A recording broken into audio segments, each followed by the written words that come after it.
রাধা রানী কি তো আমরা একত্রিত হয়ে দিতে চলেছি ভগবানের নাম সংকীর্তন।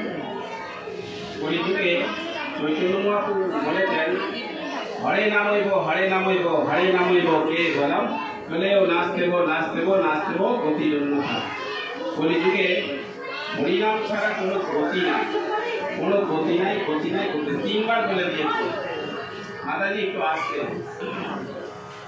যখন স্পিচ দেব ভাগবত কথা হবে তো আপনারা একটু ধ্যান দেবেন, কারণ এখানে মানে রাধা প্রভু হোক আর রাধা হিসাবেই বলুন, তো ওনার অনেক বৃন্দাবনে এনারা যারা সব ভগবান মহাপুরুষ রাধারানীর দর্শন পাচ্ছ ওনাদের সঙ্গ এই দাস পেয়েছে। তো অতএব আপনারা মহাপুরুষদের সঙ্গ পেয়েছি আর তাদের কথামৃত শ্রবণ করাবো, এটাকে মূল্যটাকে ভাববো কতটুকু এটার মধ্যে মানে অমূল্য রতন হয়ে আছে এর মধ্যে। তো এটাকে তার মাহাত্ম্যটা বোঝার চেষ্টা করবে। তো নাম সংকীর্তন হচ্ছে, হরিনাম হচ্ছে সর্বশ্রেষ্ঠ সার। একটু সবাই জানে, চাই হরে কৃষ্ণ মহামন্ত্র করুন, চাই রাধে রাধে নাম জপ করুন। তো সবসময় এই নামই হচ্ছে আমাদের কলিযুগে একটু উদ্ধার হতে পারবে। বলছে উঠিতে বসিতে খাইতে শুইতে যথা তথা নাম লেয়, বেদ শাস্ত্র নিয়ম নাই সর্বশাস্ত্রে পায়। বলছে এই রাধারানীর নামেতে কোনো নিয়ম আছে নাকি? বলছে নাম। এটা চৈতন্য ভাগবতে আমাদের বৃন্দাবন দাস ঠাকুর বলছেন না না না না, নামের মধ্যে কোনোদিন মানে কোনো অসুচি হয়ে রয়ে আছি, অর্থাৎ ল্যাটিন জায়গায় রয়ে আছি, সেখানে হয়তো আমার নাম নিতে পারা যাবে। বলছে এরকম কোনো উদাহরণ পাওয়া যাবে কি যে এরকম শৌচ জায়গায়, আশা করি বুঝতে পারছে, শৌচ জায়গায় এরকম ভগবানের নাম নিচ্ছে, এরকম কোনো উদাহরণ আছে কি? বলছে হ্যাঁ আছে। বলছে এটা যেতে গেলে চৈতন্য চৈতন্যকে যেতে হবে। চৈতন্য মহাপ্রভু একদিন সবাই প্রতিদিন সৎসঙ্গ করেন। এই সৎসঙ্গ এমন একটা জিনিস বলেছে, সাধু সঙ্গ সাধু সঙ্গ সর্বশাস্ত্রে কয়, লবমাত্র সাধু সঙ্গ সর্বসিদ্ধি হয়। বলছে সাধুদের সঙ্গ, সাধুকে সাধু যে সেই যে মুচির ছেলে সূচি হয় যদি কৃষ্ণ ভজে, সূচির ছেলে মুচি হয় যদি কৃষ্ণ ত্যাজে। চৈতন্য চৈতন্যতে বলছে, বলছে মুচি যদি সে যে জুতা পালিশ করে সেও যদি ভগবানের নাম সংকীর্তন জানে, তার জন্য রোমাঞ্চ হয়, ভগবানের হরিনাম সংকীর্তনের জন্য চোখে অশ্রু নির্গত হয়, ভগবানকে দর্শন প্রাপ্ত হয়, সেও কিন্তু বৈষ্ণবের মধ্যে সর্বশ্রেষ্ঠ। তো ওনাদের কাছ থেকে কথা মৃত শুনবেন। তো সেরকমভাবে বলছে চৈতন্য চৈতালিতে চৈতন্য মহাপ্রভু একদিন এরকম ঠিক সভা করে সব পার্ষদদেরকে বলছেন ভগবত কথামৃত, গোপীদের কথা, কৃষ্ণ কথামৃত বলছেন। এই যেখানে কৃষ্ণ কথামৃত হবে আপনারা শ্রবণ করবেন, কারণ শ্রীমদ্ ভাগবত মহাপুরাণে গোপী গীতেতে বলেছেন, তব কথামৃতম তপ্ত জীবনম কবি ভিরিয়তম কলমসাপহম শ্রবণ মঙ্গলম শ্রীমদা তথং ভুবি গিরিতে ভূমিতা জানা। এটার অর্থটা কি? এটার অর্থটা হচ্ছে এই যে আপনারা যে বসে আছেন কৃষ্ণ কথা শ্রবণ করার জন্য, এই যে মন্দিরে এসেছে, এইগুলো ভাবে না যে আমাদের কোনো মানে ভক্তি ভাবেতে না, একমাত্র শ্রীমতী রাধারানী প্রাণ গোবিন্দ আপনি পূর্বজন্মেতে কোনো পুণ্যি করেছেন, সেই পুণ্যের প্রভাবের ফলে আপনি হরিনাম সংকীর্তন শ্রবণ করতে এসেছেন। না হলে এই ব্যাঙ্গালোর সিটিতে আমি উদাহরণ দিয়ে দিয়েছি, নবরত্নতে কত গৃহস্থী ঘরের মধ্যে মাতাজি আছে, প্রভুজি রয়েছে, নাহলে জায়গা দেওয়া যেত না, দ্বিতীয় জায়গা দেওয়া যেত না। তাহলে এই যে ভুরি যাজনা কথাটা বলেছে যে এইগুলোর মধ্যে পাওয়া যায় না, এইরকমভাবে ভক্তদের পাওয়া যায় না, কিন্তু এই ভক্তদের মধ্যেও ইনে কিনে একজন কিংবা দুজন কিংবা হতে পারে আপনাদের সকলেরই যদি কৃষ্ণ কথা শ্রবণ করার জন্য আকুলতা হয়, প্রেমপূর্বক হয়, গোবিন্দের জন্য দর্শনের জন্য প্রয়াস হয়, সেইটা হচ্ছে ইনে কিনে ভক্তের মধ্যে হতে পারেন, আপনাদের মধ্যে যে কেউ কিংবা আপনারা সবাই। এর মধ্যে প্রয়াস হতে গেলে কি হবে? গোবিন্দের জন্য সৎসঙ্গ করতে হবে। বিনু সৎসঙ্গ বিবেক না হই, রাম কৃপা বিনা সুলভ নেই হই। এটা রামচরিত মানুষে আমাদের তুলসীদাস বলছেন, বিনু সৎসঙ্গ, এই সৎসঙ্গ করতে হবে। ভক্তি আমাদের এই এতজনের মধ্যে আছে, আরো সব আছে, যাই হোক, কিন্তু এনার জন্য কিন্তু আমাদের সবসময় সৎসঙ্গ করতে হবে, চাই যেখানে। হ্যাঁ, সৎসঙ্গ করতে হবে কাজে, যাদের মধ্যে তার কাছ থেকে যেরকম সিংহি যে আমাদের, তার কাছে দুধ যদি আমরা নিতে চাই তাহলে সোনার পাত্রই আমাদের দরকার, না হলে অন্য পাত্রতে ফেটে যাবে, দুধ গ্রহণ করা যাবে না, ভাগবতের মধ্যে আছে। কিন্তু সেই রকম আমাদেরকে পাত্রতাও হতে হবে। আর যারা সব ভগবত প্রাপ্তির কথা বলবে তাদেরও কথা, তাদের মধ্যে দম থাকা চাই। যেমন এরকম যারা ভগবানের জন্য আকুলতা, একদম পুরো ভগবানকে দর্শন ছাড়া কিছু চায় না। আর দ্বিতীয়ত ক্ষত্রিয় ব্রহ্মনিষ্ঠ হওয়া চাই, যেমন তার গুরুদেব যেন ভগবান প্রাপ্তি মহাপুরুষ হয়। তাদের কথা শ্রবণ করলে তবেই আপনারা এগুলো উদ্ধার হতে পারবেন। আপনাদেরকেও পাত্রতা হতে হবে, আর যে সৎ কথা বলবে, ভক্তি কথা বলবে, তাদেরও সে পাওয়ার হওয়া চাই। তবেই দুটো সঙ্গেই তবেই আপনারা গোলকধামে যেতে পারবেন। আর এই গোলকধামে, ভগবানের ধামেতে যদি না যেতে পারেন তাহলে বহুত বড় হানি হয়ে যাবে। বলছে কিরকম হানি হয়ে যাবে? বলছে শুনুন, আমাদের এই যে 84 লাখ জন্মটা নিয়েছি, আমরা যে পেয়েছি, ভগবান আমাদেরকে দিয়েছে, জন্মটা দিয়েছে। পুনরপি জানানাম পুনরপি মরণাম পুনরপি জননী জঠরে শয়নম ভজ গোবিন্দাম ভজ গোবিন্দাম ভজ গোবিন্দাম মূল মতে। আদি শঙ্করাচার্যের বাণী বলছেন, আমরা মাতৃগর্ভেতে বারবার আসছি, পুনরপি জানানাম মানে জন্ম নিচ্ছি, আবার পুনরপি মরণাম আমরা মরছি। তাহলে কি করবো? জন্ম মরণ চক্রতে এইরকম ভাবে আমাদের মাতৃগর্ভের মধ্যে যদি মাতা ঝাল তিখা টক যা খাবে, গর্ভস্থ অবস্থায় তাকেও সেটা সহ্য করতে হবে। আবার এই জন্ম নেওয়ার পরে দেখুন কত রকম আদি দৈবিক, আদি ভৌতিক, আধ্যাত্মিক তিরতাপ সবসময় কষ্ট দিচ্ছে, সেইগুলো সহ্য করতে হবে। আবার বাইরের কোনো প্রতিবেশী আপনাকে কথা বললো, সেটা নিয়ে মাইন্ড সবসময় চিন্তা হবে।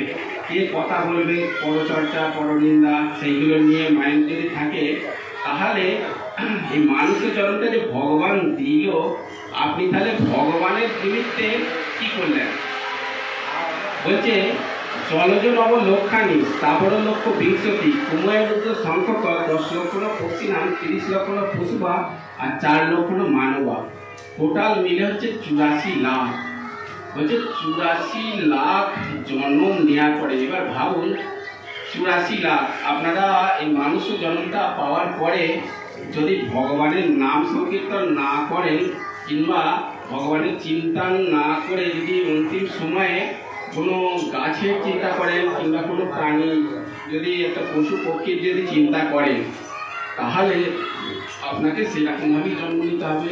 কারণ ভাগবত গীতায় কি বলেছে? অন্তকালে চ মামেব শরণমুক্ত কালে বাড়াম।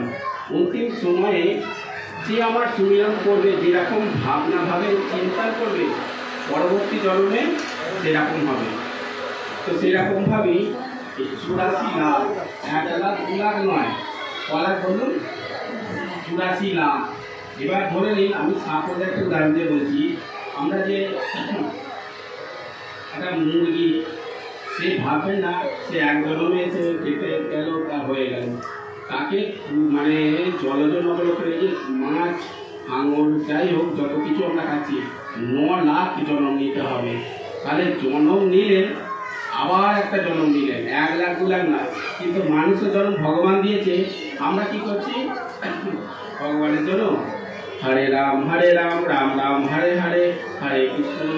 ওইটা দিয়ে কি হলো, একটু রান্নার জন্য যাই, একটুখানি মোবাইলটা দেখি, একটুখানি হ্যাঁ এমনি ব্যস্ত টাইম বেস্ট কি করবো একটু ফোন করি। হ্যাঁ কেমন আছো, ভালো আছো, ওর সঙ্গে গল্প আলাপ করতে গেল। কিন্তু বলেছে দুর্লভ মানব দেহ দেহিনাম সন ভঙ্গুরা তথাপি দুর্লভ মানে বৈকুণ্ঠ প্রিয় দর্শন। দেবতা পর্যন্ত খুব কষ্ট পায় মানব জন্ম পাওয়ার জন্য, কিন্তু আমরা এখানে সেই সময়টাকে কি করছি, দুরুপয়োগ করছি। ভগবান একটা অফার দিয়েছে এই মানব জন্মটা দিয়ে, যে তুমি যাও আমার বিয়েতে আসুনি, অনেক চেষ্টা করে পশু পক্ষী হয়ে জীব জন্তু হয়েছে, হয়ে অনেক কষ্ট হয়েছে, একটা হরিণ জন্ম নিল, সিংহ এসে বাঘ এসে তাকে খেয়ে নিল। এবার বলুন সে কি করে বলো ধামে যাবে, যেতে পারবে মাতাজি? যেতে পারবে না। ভগবানের নামটা করতে হবে, শুধুমাত্র ভগবানের জন্য নাম করলে এ হবে না। বহু জন্ম করে শ্রবণ কীর্তন তবু না হওয়া পায় কৃষ্ণ প্রেম ধন। বলছে আমরা এই যে নাম করছি ভগবানের নাম, হরে রাম হরে কৃষ্ণ কৃষ্ণ কৃষ্ণ হরে হরে, সবাই মিলে বলুন হরে কৃষ্ণ কৃষ্ণ কৃষ্ণ হরে হরে, হরে রাম রাম রাম হরে হরে। বললেন তো এখানে এবার চৈতন্য মহাপ্রভু বলেছেন বহু জন্ম করে শ্রবণ আর কীর্তন। এবার দেখুন কীর্তন এই যে নাম জপ করা, নাম কীর্তন করা, তবু না হওয়া পায় কৃষ্ণ প্রেম ধন। তবু কৃষ্ণের প্রেম ধন পাওয়া যাবে না। তাহলে আমরা যে নাম জপ করছি সব ব্যর্থ। হ্যাঁ যা সব কাগজের খাতায় লিখে দিল, একটা কোশ্চেন লিখল যে বলো তো সালোক সংশ্লেষ কাকে বলে, কি কোনো রকম তাকে আমরা বললাম এই যে উদাহরণ যে একটা যদি বলি যে গরু রচনা লেখো, গরু রচনা সে পড়ে গেছে, কিন্তু রচনা দিয়েছি আমাদের কিসে, একটা দেখা গেল বাঘের রচনা দিয়েছে, তাই তো? এদিকে কিসের রচনা দিয়েছে? বাঘের রচনা দিয়েছে, আর আমরা গরু পড়ে গেছি, গরুর রচনা। আর কি করে টানা যাবে?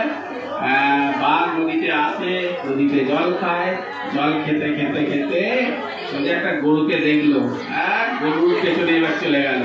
গরুর 4টে ঠ্যাং, একটা লেজ, ওর দুধ দেয়, গরু নিয়ে চলে গেল। মা সংসায় তাকে বললো আর কি করবে, এই ওর তুই বাঘ থেকে গরুতে কি করে গেলি? বলে স্যার বাঘ তো আমি তো গল্প করে গেছি, বাঘ দিয়েছে তো আমি কি করলাম? বলে তা বলে বাঘ খেলো জল, তারপর জল খাওয়ার পরে কি করলাম? গরুকে নিয়ে টানাটানি কেন?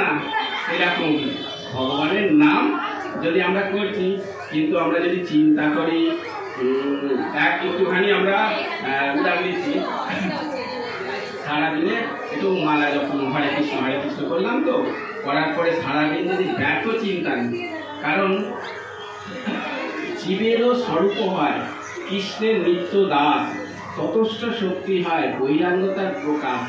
এটা চৈতন্য চৈতন্যতে বলছেন এবং ভাগবত গীতার মধ্যেও লেখা আছে। বলছে জীবের স্বরূপ হচ্ছে কৃষ্ণের দাস, সে সেবা করা, আর আমরা ভগবানের নামের সাথে সাথে নামকে আমরা ধরছি। এই যেমন ভগবানের নাম হরে কৃষ্ণ, কৃষ্ণকে যদি আমরা না প্রকট করি, অর্থাৎ বাগদাকে যদি আমরা না রচনাতে লিখি, তাহলে মাস্টারমশাই যেমন আরতি করবে না, সে তো করলো ভোগ মাথায়, করলো বেল মাথায়, কিন্তু সেরকম ভগবানের নামের সাথে নাম না কারি বহুধা সর্বশক্তিমান। বলছে নামের মধ্যে যে কৃষ্ণ বসে আছে সেটা চিন্তান করতে হবে, এইটাই হচ্ছে কথা। দেখুন গীতার মধ্যে আমি বলে দিচ্ছি প্রামাণিক, বলছে অনেন্য চিন্তায়ন্তার মা যে জানা পূজা পাশাতে তেসাম নিত্যাদি যুক্ত নাম যোগেশ্বরম বাহমা। বলছে যে আমার অনেন্য চিন্তায়ন্তার মানে চিন্তা, সেখানে বলেন যে ইন্দ্রের দ্বারায়, মুখের দ্বারায় ভগবানের নাম, কিংবা হাতের দ্বারায় পুজো পাঠ, তীর্থস্থান। এবার কি হবে, আপনি এই যে পুজো পাঠ করছেন, ভগবানের নাম নিচ্ছে, এইটা কি হেল্পার। এই যেমন টিউবলাইট, পাখা সব কিছু লাগালেন, যদি পাওয়ার হাউস থেকে আর এদের সুইচ বোর্ডে যদি না পাওয়ার হাউস থেকে যদি না দেয়, আর সুইচ বোর্ডে না জ্যাক করেন, তাহলে টিউবলাইট ল্যাম্প ব্যাক, তাহলে ভগবানের নাম নিচ্ছেন। এখানে বলছে, আবার গীতায় বলছে, একটা বলে মনটা শান্তি হলো না, বলছে মন এবং মনুষ্যরাম কারণাম বন্ধু মনুষ্যায়। এই মন্ত্রটা আবার নারদ মুনি নারদ পঞ্চরাতে বলছে, এত ইম্পর্টেন্ট কথা তো আমিও লিখে দেবো। নারদ পঞ্চরাতে বলছে মনটা দিতে যে। তাহলে দেখুন শ্রবণ কীর্তন, তাহলে দেখুন শ্রবণের সাথে সাথে বলার সাথে সাথে আপনার নামীকে অর্থাৎ রাধা কৃষ্ণকে বসান। তাহলে এবার বুঝতে পারছেন ভগবানের রূপ এই ধরনের। আপনার এখানের মধ্যে আর পুত্র সন্তান হারিয়ে গেল, একটা মেলার মধ্যে পুত্র সন্তান হারিয়ে গেল, একটা উদাহরণ দিয়ে বলছে আমাদের মহারাজ বলে থাকেন। তো হারিয়ে যাওয়ার পরে সে যেমনি হারিয়ে গেল সে তো আপনি জানেন, আপনার আত্মীয়রা কেউ জানেন, ঠিক আছে। যখন অপর ব্যক্তি আপনাকে সহায়তা করবে যে আমি আপনার সহায়তা করবো, তা আপনার পুত্র সন্তানটা খুঁজবো তো, কিন্তু কিরকম দেখতে, তো আপনার ছবি সবসময় হাই লেগে গেছে যখন মনে মনে চিন্তা হবে ও আমার ছেলেটা কত সুন্দর ছিল, ও আমাকে কত ভালোবাসতো, বাবা মার কথা কত শুনতো, সব কিছুই করতো, তখন ওকে বলবেন এরকম কুমড়ানো চুল ছিল, এরকম ফর্সা দেখতে, একটা গ্রিন ড্রেস পরেছে, তাকে একটা ছবিটা তুলে ধরলেন, সেই ছবি অনুপাতে উনি খুঁজতে লাগলেন এবং পরিণামস্বরূপ সে হয়তো সাকসেসফুলও হয়ে গেল। তো আপনি যখন তাকে ডাকছেন তো ওনাকে তার প্রতিচ্ছবি চলে আসছে। আমরা যাকে এই যে আমি যেটা ধরে নিই, এটা আমি উনিটা নিয়ে মাথায় ঘুমটা দিয়ে রয়ে গেলাম, এখানে মোহন প্রভু বললেন যে রাধে রাধে প্রভুজি ভাগবত কথা বলবে, ঠিক আছে। আমি তো উর্নিটা ঢাকা দিয়ে গেলাম, কিন্তু আপনারা দেখেছেন বলে আমার ছবিটা মনে বললেন যে ইনি ঢাকা দিলেও এনাকে আমি চিনি, ওনারা সবাই জানে। তো সেই কারণের জন্য ভগবানকে কিভাবে ডাকবেন, তাহলে মাতাজি এইদিকে চলে আসুন, এইদিকে জায়গা আছে, এই গেট দিয়ে অনেকটা জায়গা আছে, এখানে দিকটা বসুন। তো সেই কারণের জন্য এই কথাটা সদা সর্বদা মানে মৃত্যুর 1 সেকেন্ড আগে পর্যন্ত মনে রেখে দেবেন। এইটা কথাটা যে বলছি, এই কথাটা অবশ্যই খেয়াল রেখে দেবেন। যতই যাই হোক, যে বক্তা বলুক, ভগবানের নামের সাথে নামীকে বসাবেন। এরকম শুনুন, ভগবানের চরণে চিন্তন করলেন, ভগবান রাধা কৃষ্ণকে তাকে বসালেন। আমি ভগবান হরে কৃষ্ণ বললাম, কিন্তু কৃষ্ণকে বললাম না, মুখে কোনো কিছু নোট করবে না। ভগবান কি বলেছেন, অহো আত্মা গুড়া কেশা সর্বভূত আশ্রয় সীতা অহম আদিশ্য মধ্যঞ্চ ভূত আত্মা অন্ত এবচ। আমি সকল হৃদয়ের মধ্যে বসে তো আছি, কিন্তু যারা আমার ভক্ত তাদের কাছে আমি অবশ্যই করে একদম মানে সাক্ষাৎ রূপে প্রকাশিত হয়ে রয়ে আছি। নাহং তিষ্ঠামি বৈকুণ্ঠে যোগী নাম হৃদয়ান চ মদভক্ত যত গায়ন্তী তত্র তিষ্ঠাতে নারদা। বলছে হে নারদ, আমি সকল স্থানে থাকি, ঠিক আছে, অণু পরমাণু মানে জীবকুল প্রাণীকুল সবার মধ্যে থাকি, কিন্তু হে নারদ মুনি, ওনার প্রশ্ন ছিল যে লক্ষ্মী মাতাকে সবসময় বৈকুণ্ঠতে দেখা যায় না। লক্ষ্মী মাতা বলছে আমি বৈকুণ্ঠতেও থাকি না। লক্ষ্মী মাতা জিজ্ঞাসা করছে যে আপনি তাহলে কোথায় থাকেন? বলছে নাহাং কৃষ্ণ, আমি বৈকুণ্ঠতেও থাকি না। যোগী নাম হৃদয়, যোগীদের হৃদয়ের মধ্যেও আমি থাকি না। বলছে তাহলে কোথায় থাকেন, একটা নির্দিষ্ট পারবেন বলুন? বলছে মদভক্ত যত গায়ন্তী তত্ত্ব তিষ্ঠতি নারদা। বলছে এই যে আমরা এখানে ভজনা করছি, কীর্তন করছি, এখানে গোবিন্দ থাকে, তো এখানে স্বয়ং শ্রী নারায়ণ কৃষ্ণ বলছেন, ঠিক আছে। তাহলে ওনার জন্য একবার রাধা রানী কি, রাধা কৃষ্ণ ভগবান কি, রাধা কৃষ্ণ ভগবান কি, রাধে রাধে, রাধে রাধে, রাধে রাধে। তো রূপ ধ্যান অবশ্যই প্রয়োজন। আপনি রাধে বলবেন, কৃষ্ণ বলবেন, ভগবানের রূপের চিন্তা করবেন। মাতাজি, এই রূপের কথাটা আমি কতবার বলেছি, এর আগে অনেকবার বলেছি, আপনি করেছেন বলেছেন?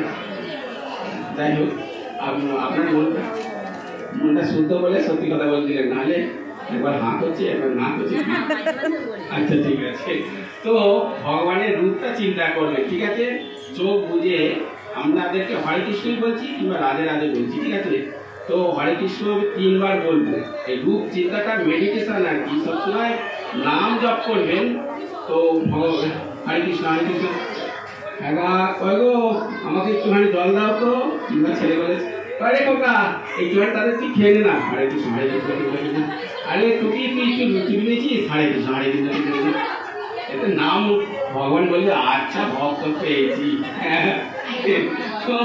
তো সেই কারণের জন্য এটা বাস্তবিক আমাদের মধ্যে জিনিসটা হয়, তো সেই জন্য আর কি। তো আপনাদের মধ্যে হয় কি জানি না, হয়। রাধে রাধে রাধে রাধে। তো তার সাথে সাথে ওইটা নয়, হ্যাঁ আমি জাস্ট দাঁড়িয়ে বলছি ওইটা নয়, আঁসুও ধার মানে চোখের জল নির্গত করে আপনি ভগবানের জন্য প্যাস হয়ে যান, মানে গোবিন্দকে পাচ্ছি না দর্শনের জন্য আকুলতা। তো যখন নাম করবেন নামিকে বসাবেন। এবার সবাই মিলে একটা মেডিটেশন এটা যে বলছি, হরে কৃষ্ণ মহামন্ত্রে যোগবেন 3 বার, কিন্তু ভগবান রাধা রানীর চরণে কিংবা কৃষ্ণের চরণে কিংবা গুরুদেবের প্রভুপাদের চরণে চিন্তান করতে করতে নাম জপ করবেন। যখনই এই যে বলেছে না, উঠিতে বসিতে খাইতে শুইতে যথা কথা নাম নেয়, বেদ শাস্ত্র নিয়ম নাই, সর্বশাস্ত্রে পায় কোনো নিয়ম নেই। কোনো কেউ যদি বলে থাকে তো আমার কাছে নিয়ে আসবেন, আমি শাস্ত্র দেখিয়ে দেবো, এবার তার সঙ্গে বলে দেবো। তো ভগবানের নামটাকে জপ করবেন, ভগবানের চরণের চিন্তা করে, মুখমণ্ডলের চিন্তা করতে করতে, ঠিক আছে মনে রাখবেন।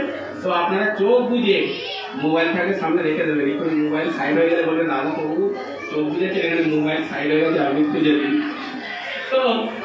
তো মোবাইল যাই রেখে দিয়ে কি করবেন তাহলে, হরে কৃষ্ণ মহামন্ত্র চোখ বুঝে সবাই মিলে, হ্যাঁ হরে কৃষ্ণ, রাধারানীর চরণে কৃষ্ণের চরণের চিন্তা, মুখমণ্ডলের চিন্তা, যে কোনো কৃষ্ণের চিন্তান করতে করতে, রাধারানীর চিন্তান করতে করতে নাম জপ করবেন। হরে কৃষ্ণ কৃষ্ণ কৃষ্ণ হরে হরে, হরে রাম রাম রাম হরে হরে, হরে কৃষ্ণ কৃষ্ণ কৃষ্ণ হরে হরে, হরে রাম রাম রাম হরে হরে, হরে কৃষ্ণ কৃষ্ণ কৃষ্ণ হরে হরে, হরে রাম রাম রাম হরে হরে। ঠিক আছে, এলো চরণের চিন্তা কারো এলো, হাত তুলুন তো সবাই, উপস্থিত একবার উপস্থিতের কথা বলছি না, চরণের চিন্তা হলো হাত তুলুন সবাই একবার। কাটা এসেছে, কাটা এসেছে, আপনাদের আসেনি? এখানে চুপ হয়ে আছে, আসছে মাতাজি তো না বলুন না, আমি এ করবো, ভালো হবে না। তাদের আসেনি তো কারো, এসছে কিছু হয় না, হাত তুলুন একবার, কাটা এসেছে মাতাজি তুলে ফেলুন না, ভিড়ের মধ্যে গিয়ে দেখছে এখন। যাই হোক রাধারানীর নামেতে ভগবানের চিন্তা করতে করতে সবাই করবেন। আরেকবার বললে আসবে, ঠিক আছে আমি তাহলে একবার রাধারানীর নামে চিন্তা করতে রাধে রাধে বলতে বলতে তারপরে এ করবো, ঠিক আছে? তো আমি 10 বার রাধে রাধে বলছি, হ্যাঁ সবাই মিলে তাহলে মুখে বলুন, তার সাথে সাথে রাধারানীর চরণের চিন্তা করবেন, ঠিক আছে? শ্রী রাধা শ্রী রাধা শ্রী রাধা শ্রী রাধা শ্রী রাধা শ্রী রাধা শ্রী রাধা শ্রী রাধা শ্রী রাধা শ্রী রাধা শ্রী রাধা শ্রী রাধা শ্রী রাধা শ্রী রাধা শ্রী রাধা। নিকুঞ্জের চিন্তা করতে করতে দেখুন, চোখ খুলবে না, নিকুঞ্জের চিন্তা করুন, সেখানে দেখবেন আপনার এইরকম ভাবেই গোলক বৃন্দাবনে নিয়ে আছেন, সেখানে রাধা কৃষ্ণের জন্য ফুল দিয়েছেন, আর রাধে রাধে করে নাম জপ করছেন, মনে মনে সেই ফুলের মালা গাঁথছেন। শ্রী রাধা শ্রী রাধা শ্রী রাধা শ্রী রাধা। ফুল যখন গাঁথা হয়ে যাবে রাধা কৃষ্ণের জন্য, তখন স্বয়ং রাধারানীর কাছে গিয়ে তখন আমি ফুলের মালা তাকে গলায় দিলেন, রাধা কৃষ্ণকে প্রভুপাদকে দিলেন, কিংবা গুরুদেবকে আপনার যে যে গুরুদেব আছে তাকে দিলেন, আর নাম সবসময় জপ করছেন শ্রী রাধা শ্রী রাধা শ্রী রাধা। কখনো বা তাকে আরতি করছেন, আরতি করতে করতে নাম জপ করছেন, এই যে চামড় ব্যঞ্জন করছেন, ময়ূর পুচ্ছ ধারণ করে তাকে ময়ূর পুচ্ছ রেখে তাকে হাওয়া করছেন, বা কখনো বা তাকে পঞ্চপ্রদীপ দিয়ে আরতি করছেন, আর মুখে নাম শ্রী রাধা শ্রী রাধা শ্রী রাধা শ্রী রাধা। কখনো বা রান্না করছেন করছেন, রন্ধন করছেন গোলক বৃন্দাবনে, রন্ধন কখনো ক্ষীর পকড়ি করছেন, করার সাথে সাথে তাকে আবার অধরের মধ্যে, মুখমণ্ডলের মধ্যে, তার অধরের মধ্যে তখন প্রসাদ গ্রহণ করাচ্ছেন। আর করাতে করাতে রাধাকৃষ্ণ যখন আপনার এই ক্ষীর পকড়ি পেয়ে অতি প্রসন্ন হয়ে দীপ্তি নয়নে আপনার দিকে তাকাচ্ছে আর পলকটা পড়ছে, আর আপনি তার সাথে সাথে কি বলছেন? শ্রী রাধা শ্রী রাধা শ্রী রাধা শ্রী রাধা। তাদের যখন মুখের মধ্যে যখন খাওয়া হয়ে গেল, মুখমণ্ডলটা জল দিয়ে মুছিয়ে দিয়ে তখন তাকে আবার বিহার করতে নিয়ে গেলেন। কখনো বা তাকে নৃত্য করছেন এবং কখনো বা পুষ্প ধারণ করে কৃষ্ণকে রাধারানীকে বলছেন, দেখো দেখো রাধাজু, এই ময়ূরের পিছে পিছে চলো, ময়ূর কত সুন্দর নৃত্য করছে, কোয়েল কখনো কুহু কুহু করছে, এবং তার সাথে সাথে তাকে নৃত্য করে তাকে নৌকো বিহার করাচ্ছেন। নৌকার মধ্যে বসিয়ে আপনি মালার সেজে তখন তাকে নৌকো বিহার করছেন, যমুনার তীরেতে নিয়ে যাচ্ছেন, তাকে ঢেউ এ করতে করতে নিয়ে যাচ্ছেন। আর মুখের মধ্যে নাম সেই শ্রী রাধা শ্রী রাধা শ্রী রাধা শ্রী রাধা রাধা রানী কি জয়, কৃষ্ণ ভগবান কি জয়। সবাই মিলে রাধে রাধে রাধে রাধে রাধে। এবার সবাই মিলে বলুন, এই যে এটা হলো কেমন, মনের মধ্যে কত আনন্দ এলো না এলো।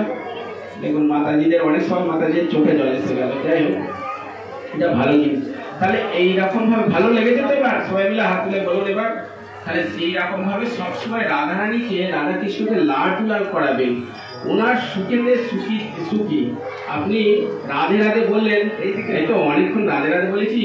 এবার আমি একটা কথা বলছি। আমার ধর্মপত্নী একদিন জগন্নাথ পুরীতে গেছে, পুরী ধামে ঠাকুরকে দর্শন করতে যাচ্ছে। তো সেখানে গিয়ে ভিড়ের মধ্যে যাচ্ছে যখন, তখন বলছে, এবার এত ভিড় জগন্নাথ পুরীতে, কে কে গেছিলেন, কে কে গেছেন মাতাজি? আপনারা গেছেন নিশ্চয়ই, আপনারা অনুভব করে। পিছে থেকে তখন কি হয়েছে, একজন মাতাজি তখন বলছে, এবার ভিড়ের মধ্যে এবার ধর্মপত্নীর সামনে কানের কাছে, তো আমার ছেলে যেন ভালো থাকে, হে জগন্নাথ, আমার স্বামী যেন ভালো থাকে, ওনার কাজ খুব, পয়সা এখন ইনকাম কম দিচ্ছে, ওকে যেন বেশি দেয়। আমি বেশি করে হাসুন,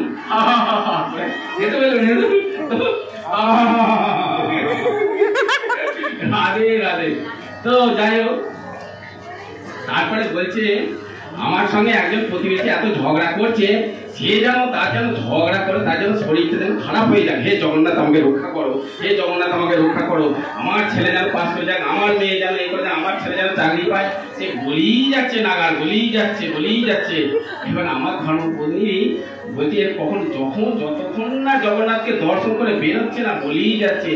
তাহলে এই রাধে রাধে বললেন, তারপরে হয়তো যেন বলবেন না যে রাধারানী, এত তো আমি ভগবানকে ডাকলাম, আমার ছেলেটা যেন পাস করে যায়, আমার মেয়েটা যেন সুস্থ থাকে।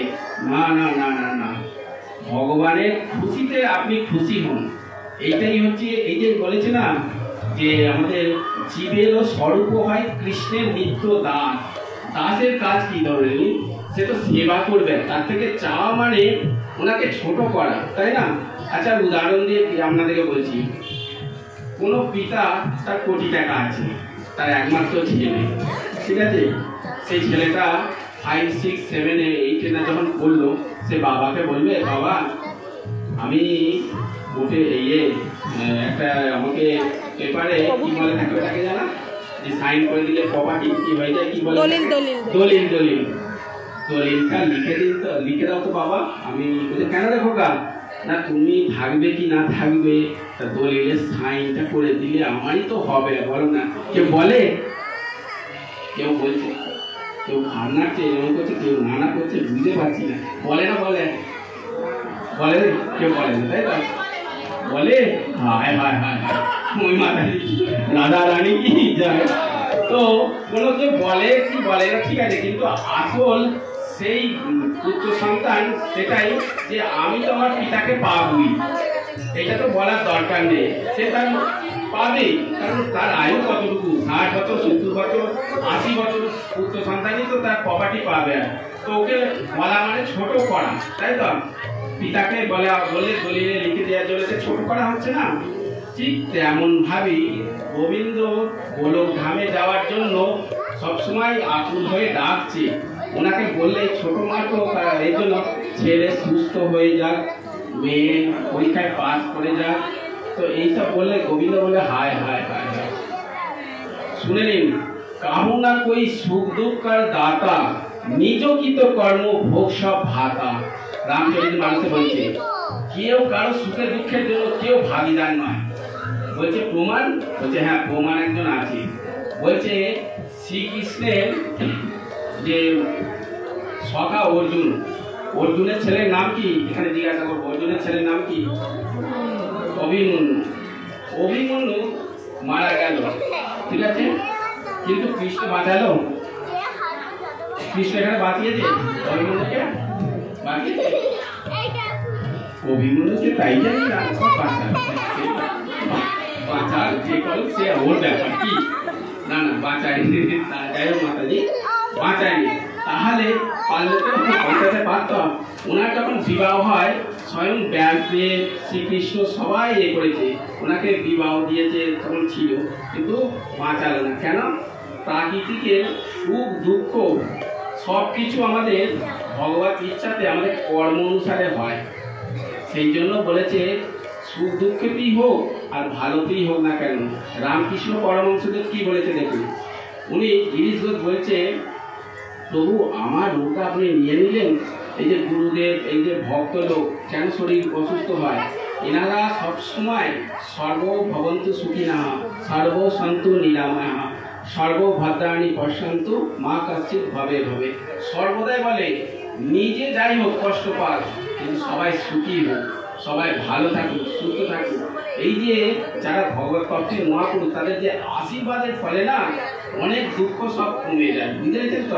কারণ তাদের কাছে যাবেন, দেখবেন মনে তাপ দুঃখ মন সুখ শান্তি অনুভূতি হয়। তো তাদের কৃপা অবশ্য আছে, সেই জন্য অভিমন্যুকে বাঁচালো না শ্রীকৃষ্ণ। সেই রকম ভাবেই ভগবানও যে আমরা যে যত কিছু যা কিছুই করছি ভগবানের নাম করে, তো ভগবানের বদলে অদল বদল করবেন না। সেই জন্য ভগবানকে ডাকছেন, ভগবানকে পাবেন, সেটাই খালি ভগবানকে জানেন। এই মানুষের জন্মটা দিয়েছে ভগবানের নিমিত্তে, তো এটা আপনি সবসময় ভগবানের জন্য